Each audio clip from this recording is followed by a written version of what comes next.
Hello everyone and welcome back to our channel. And as I have always said, that I wish and hope that you guys are doing really well and you guys are continuously working on your communication skills and language skills. Now, in the previous sessions, we have done a lot on grammar and vocabulary, and we're still working on it, and we'll keep on working on it because we want you to nail it, right? We don't want you to be in doubt for anything and everything, okay? So here in today's session, what I have got for you is sentence structuring.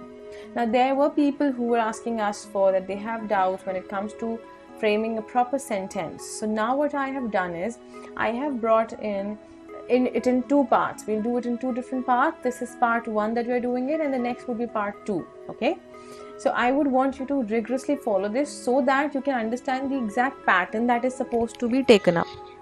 Okay, there won't be any problem then on. All right, so if I talk about sentence structure, I am going to give you pattern. I'm going to give you a pattern to frame or to follow, so that it becomes easier for you to form or frame a sentence. Now see, framing a simple sentence is not a task. It comes to compound or complex sentences, then it's a task. So we would first start with simple sentences and we would then move on to compound and complex sentences in the coming sessions. Okay, so not to worry, we would do every bit of it. You don't have to worry about it.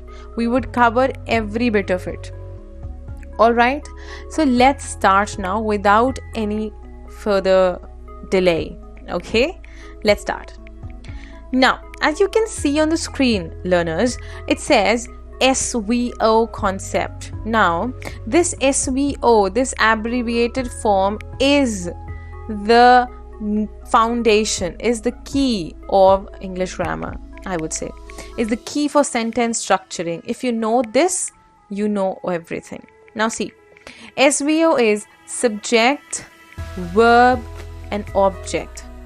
Now in a sentence, you will be having a subject. To frame a sentence, you need a subject, you need a verb and you need an object. Not necessarily that always you need an object, but yes, the basic structure or pattern is this: subject, verb, object. For example, I eat mangoes. I eat mangoes.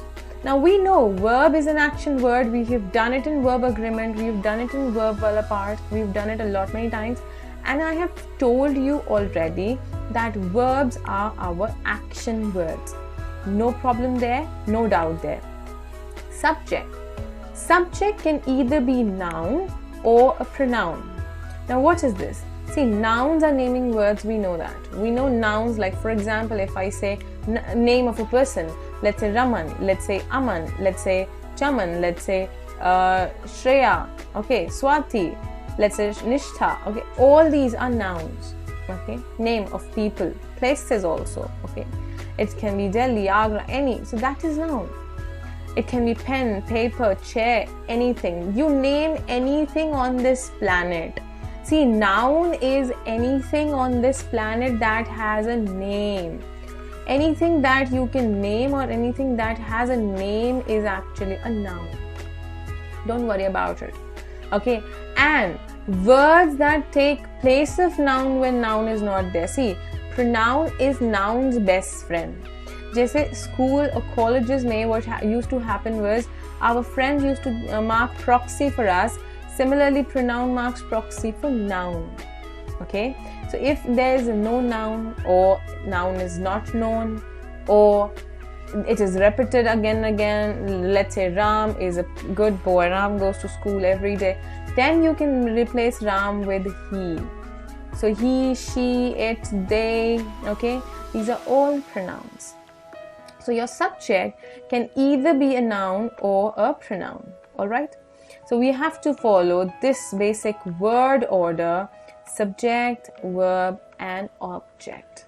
Okay, now I'll give you examples. There are a lot many examples coming ahead, but the concept is this: you can note it down, you can take a screenshot of it, whatever you are doing it, the way you want to.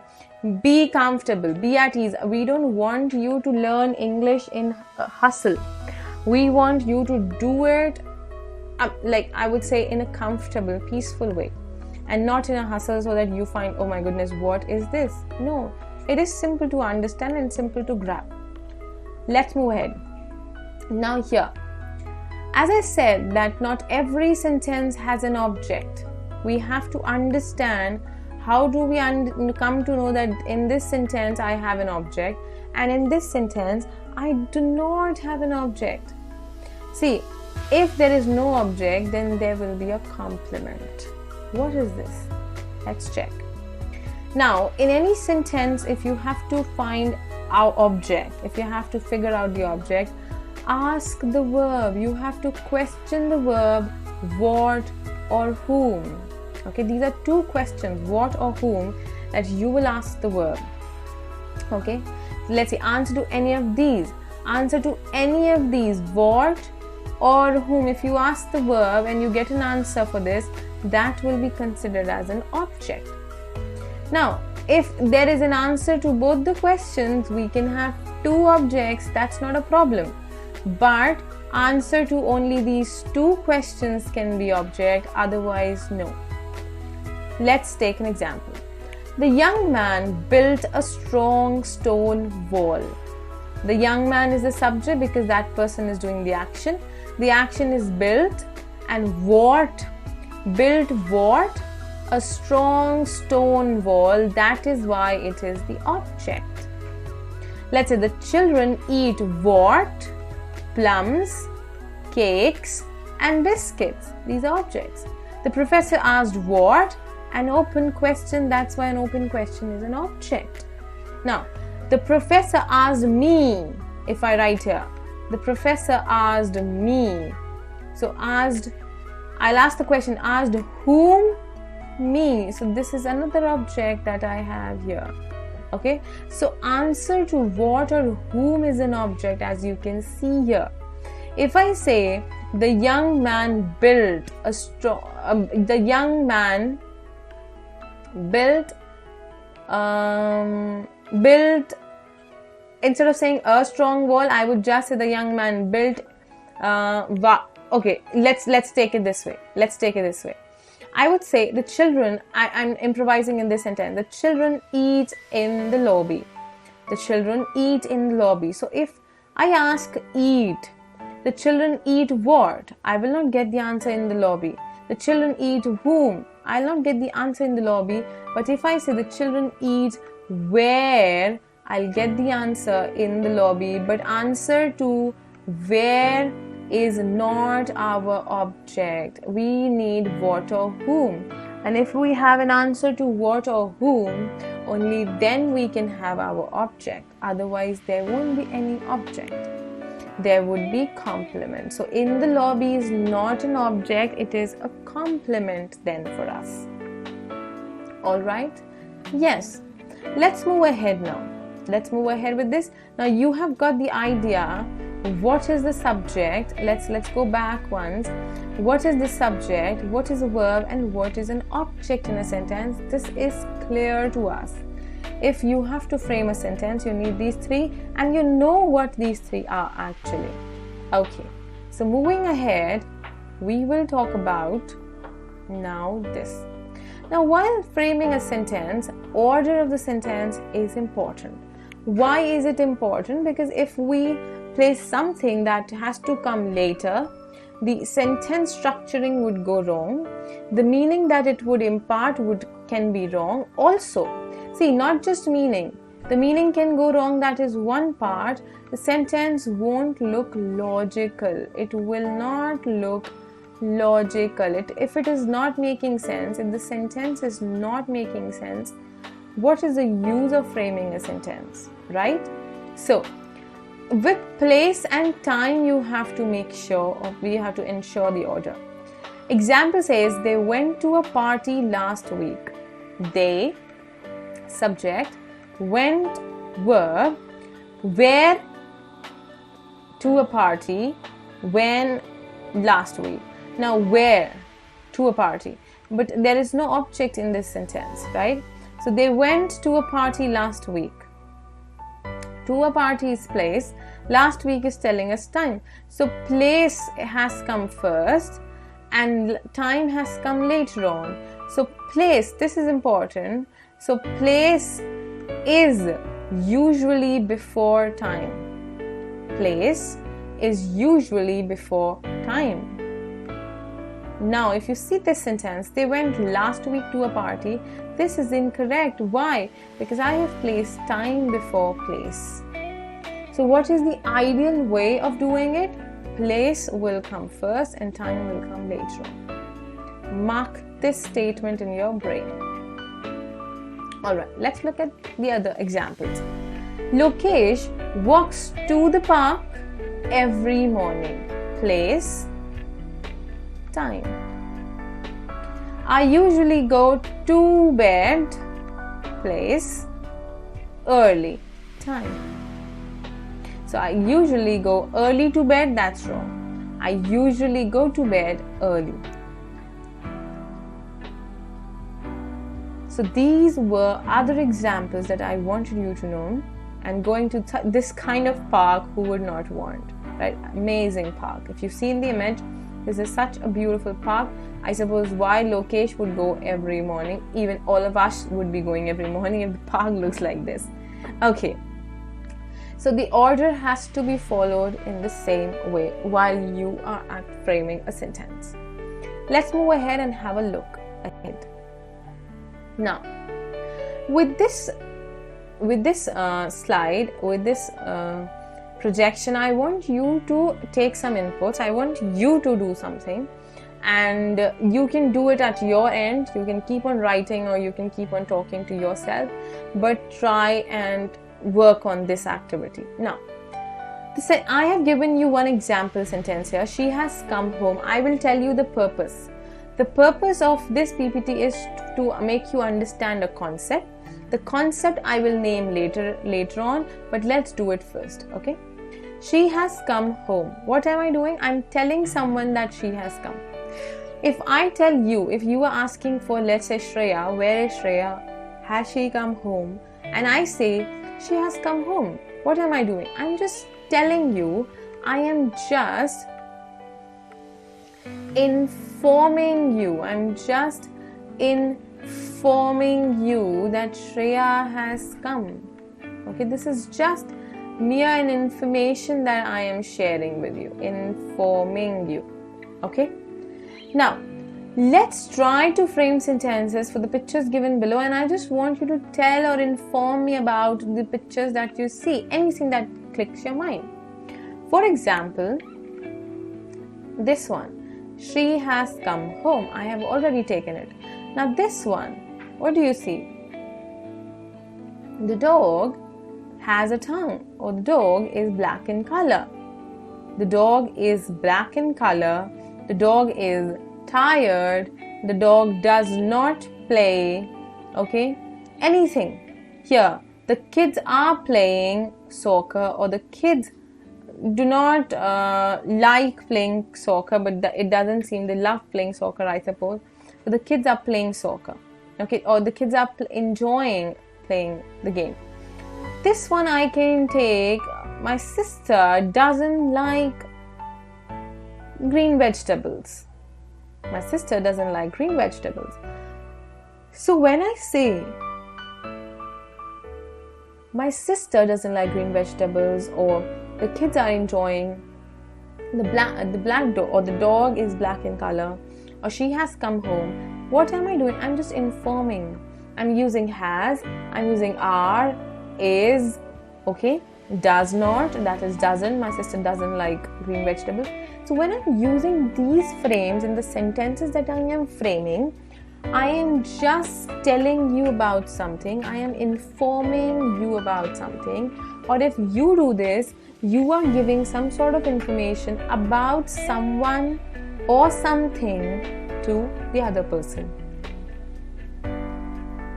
Alright, this is what you are doing actually. And when you do this, this is known as declarative sentences. These are declarative sentences. When you declare, when you state something, these are declarative sentences. Okay. Now, Declarative sentences that have a positive meaning are called affirmative sentences. For example, see here. When I say she has come home, it is an affirmative sentence because it is giving a positive meaning. She has come home. Okay? That is an affirmative sentence. Affirmative sentences tell us what something has, does, or is. Okay? Now, declarative sentences that have a negative meaning. That's simple enough. See, if it has a positive meaning, it is affirmative. If it has a negative meaning, it is a negative sentence. And negative sentences are just the opposite of affirmative sentences. And they tell us what something doesn't, haven't, doesn't have, can't do, or isn't. Okay? For example, the baby is crying. This is positive. It is positive in this aspect, though it is a negative sentence in some other aspect, but affirmative because it is telling us what is the kid doing or what is the baby doing. Okay, what is it doing?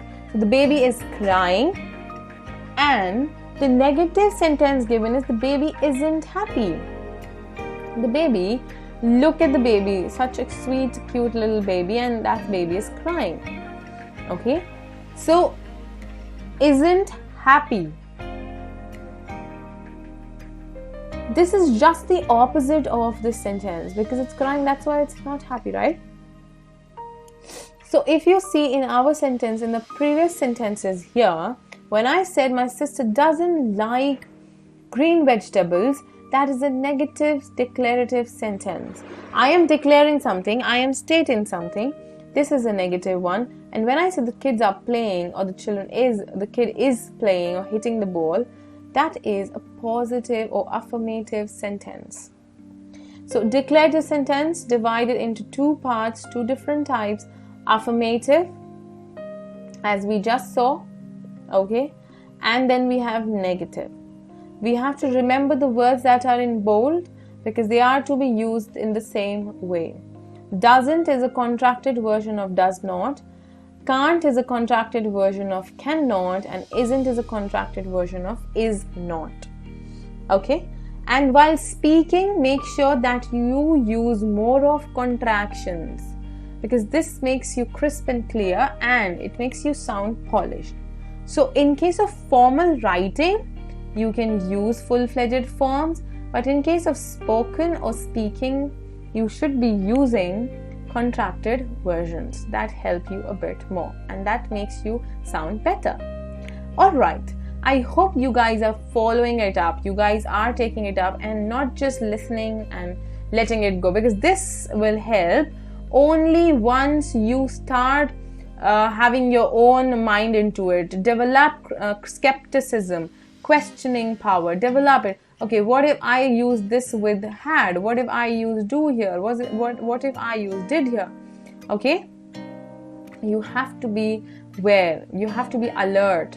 Okay, keep on framing your own sentences, and the moment you frame your own sentences, your confidence shoots up. It would go up like a rocket. Okay, all right, and you won't be crying like or cribbing like this kid is cribbing. Okay, chalo, let's move ahead. And we've done declarative sentences. Now, this is the pattern for declarative sentence. The subject will be here. You can have your helping verb. Then comes your main verb, an object or complement. Now, it depends if the sentence has an object or it has a complement. Then comes negative, subject plus helping verb plus not, because negative sentence will have not, and if you join them then you can use the contraction. Okay, better use contraction and it helps.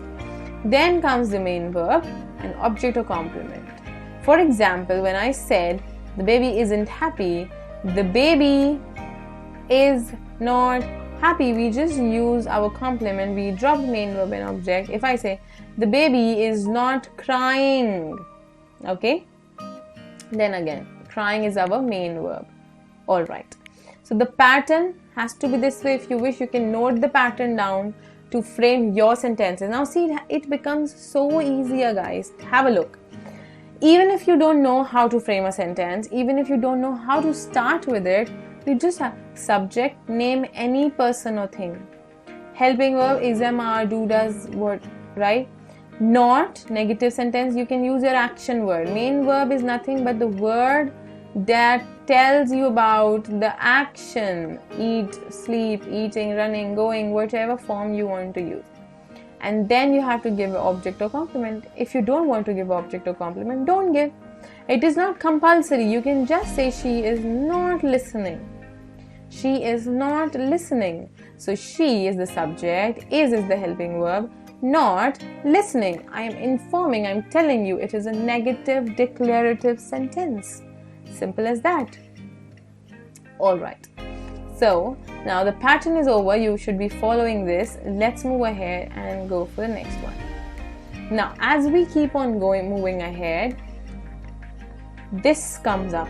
Now time to brainstorm a bit. Now why do I want you to brainstorm a bit? There's a reason.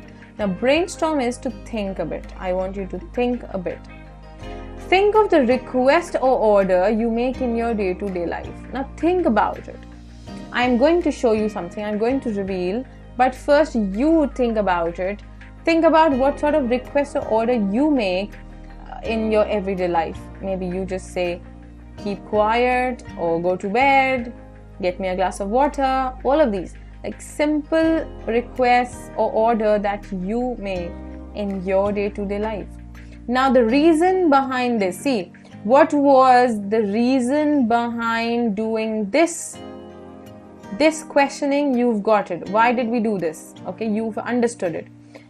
Because I wanted you to know what declarative sentences are. That is why we were doing declaration through these pictures. Okay, we were doing declaration through these pictures. Now the reason why I have taken up this statement that you think of request or order also has a reason of purpose behind it. Now, let's say you've thought of it and you say, come on, let's go. Okay? Or maybe you said, shut up. Or you use, please share the data. Let's say you're working somewhere, you are a working professional, you would say, please share the data. That's a request, and come on was a command. Shut up was again an order. Okay? Then comes get lost. Now this is again an order, and I'm super angry. If you look at this looks so cute, but this is an anger. Okay? Get lost. Then comes take your medicine on time. This is a suggestion or an advice. So when suggestion or an advice come in, you can use it. Now, these 5 sentences giving us somewhere number one, come on, is giving us is more like command or order. Shut up is an order. Please share the data is a request. Get lost is again an order. Take your medicine on time is a suggestion or advice. Okay. Now, if you see in these sentences, come, shut, share, get, take, underline come also. These are all our action words. Come, shut, share, get, take. These are all action words. Okay, these are our verbs. Please remember this point. What are these sentences called? These sentences, what are these sentences called? Order, request, command. These sentences are known as imperative sentences. Imperative sentences. Now the purposes of imperative sentences are to give commands, warnings, suggestions or advice. This is the major purpose of imperative sentences. Okay? To give you commands, warnings, suggestions or advice. Now if you see here in these sentences, what did we do? Command, request, suggestion or advice. It can be warning also. Don't you dare. If I say don't you dare, that is a warning. Now, imperative sentences can also be used to make a request. We have done it already. We've made a request, please share the data with me. Okay, that's a request. Now you have to remember, imperative sentences usually end in a period, which means with a full stop. They usually end with a full stop. Okay, this is important. They usually end with a full stop. Now sometimes imperative sentences can be very short, or even one word to express a forceful command, like we say go, come, eat, sleep, right? We use one word to have a forceful command. That is also an imperative sentence. Okay, now if you see here, what I was trying to explain to you was, if you have a look here in these sentences, all these sentences have verbs first form. Okay, come, shut, share, get, take. These all have verbs first form. And verbs first form, what does that mean? These frames, verbs first form, is present simple form of verb.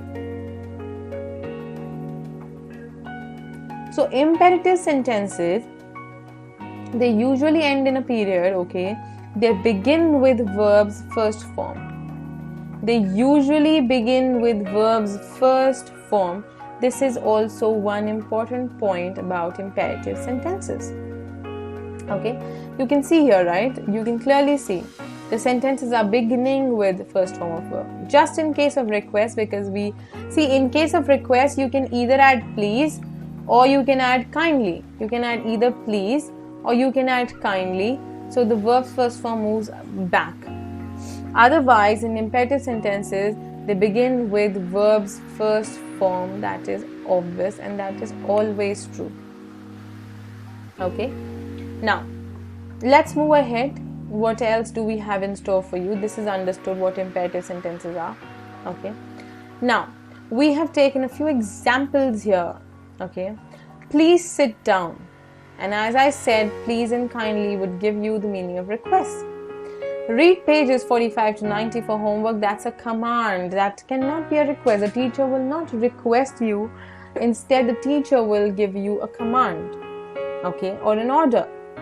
Get along with others. What does this mean, get along with others? It's an advice. Get along with others means gel well with them, talk to them, behave well with them, talk, interact with them. Get along with others. There are people who are introverts, who don't talk much, and even if they talk, they don't like to interact with people much. So we can advise them, get along with others. Why are you sitting alone? That's an advice. Next is, let's eat the picnic under the tree. That's a suggestion. And look at the picnic. Amazing view, amazing picture. I'm sorry. Why have I taken these pictures? I have taken these pictures to make you feel relative to the content. Okay, so one or two pictures you will see popping up and going out. Then, please hand me a pencil. That's again a request. Be quiet. It's a command. Watch out for the dog. That's a warning. Watch out. That can also be a warning. Okay. See, imperative sentences generally begin with first form of verb. I have just told you. And if you see here, watch, be, hand, eat, get, read, sit. These are all first form of verbs. Okay, these are all verbs first form. Not a problem. So imperative sentences begin with first form of verb. Understood. Now declarative and imperative sentences are understood. Whenever you frame a sentence, you now know how to put it into use. If you want to make a request, if you want to make a command, advice, or suggestion. Alright, let's move ahead and see the next concept. Here I have given you a practice concept which I would be discussing you side by side. Change the given sentences into either positive or negative as per the need. Change the given sentences into either positive or negative as per the need. My cousins are crazy about the new show. My cousins aren't crazy about the new show. Aren't. You just have to add not. You have to go for either positive or negative, whichever suits, or what is the need as per. Okay, as per the need. She is coming for the admission. She is coming for the admission. She is not. So she isn't coming for the admission. I am working on the assignment assigned to you. I am not working on the assignment assigned to you. You can say I ain't working on the assignment. I am not working. The bottle is empty. The bottle isn't empty. This box wasn't full of chocolates. Wasn't. Now it is full. So this box was full of chocolates. Positive. The class did not start at 6 p.m. The class started at 6 p.m. See, did is for negative. Did is for negative, guys. But you have to make sure when you're removing did not or helping verb, we will need a proper verb to justify it. So the class started at 6 p.m. But the class did not start. Did के साथ first form, that start. Started तब आएगा जब आप did ना लगाओ. The class started at 6 p.m. So the class started, not did not. Did not is negative and started is for positive. It is already submitted. You can say it isn't already submitted. It isn't already submitted. Alright, that is for practice. So this was a practice. You can practice ample of sentences, guys. Keep on practicing. Change. See, if you are facing trouble in framing sentences and formation of sentences, then you should definitely practice these. The more you practice, the better you become. See, as I have also said prior to this, that practice may not make you perfect, but practice will surely give you progress. If you don't practice, you won't get progress even. You would be facing problems and you won't be able to focus on one particular thing. Okay? If let's say you did this and you move on for the next session in the next class and you haven't revised or practiced these, you would definitely forget it. And there is no way out for it. Okay? So yes, this is what I had for you. Okay? And that is why I keep on saying that keep on practicing, so that the moment you enter some new topic, you don't forget this. Now keep practicing, keep learning. I will come back soon, and I would wish and I would want you to be happy people as you always are. Thank you so much for staying connected. Thank you so much.